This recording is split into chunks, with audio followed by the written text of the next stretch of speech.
எல்லாருக்கும் அன்பான மாலை வணக்கம்.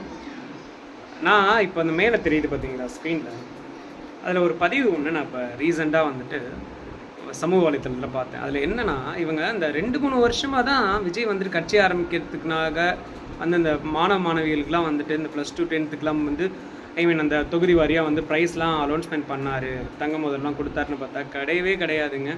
கிட்டத்தட்ட மேலே பார்த்தீங்கன்னா 2013வது வருஷம். அது 2013லேருந்து கிட்டத்தட்ட 15-16 வருஷமாக இதை வந்து பண்ணிட்டு வராங்க. ஸோ அவங்களுடைய பிளான் கிட்டத்தட்ட ஒரு 14-15 வருஷத்துக்கு முன்னாடியே ஸ்டார்ட் ஆகிடுச்சு. நாளைக்கு நம்ம இதுதான் பண்ண போகிறோம் அப்படிங்கிறது வந்து தெளிவாக ஆக்கப்பூர்வமாக பண்ணிட்டு இருக்காங்க. நான் இந்த பதிவு ஏன் ஏற்றேன்னா, சில புத்திசாலி அரசியல் விமர்சகர்களுக்கும் அரசியல்வாதிகளுக்கும் விஜய் நேற்று கட்சி ஆரம்பித்து 2.5 வருஷத்தில் ஆட்சியை பிடிச்சிட்டாருங்களா? கிடையவே கிடையாது. என்றைக்குமே உழைக்காமல் எது ஒன்றும் ஈஸியாக கிடைக்காதுங்கிறத நான் பதிவு பண்ணிட்டு போகிறேன். நன்றி.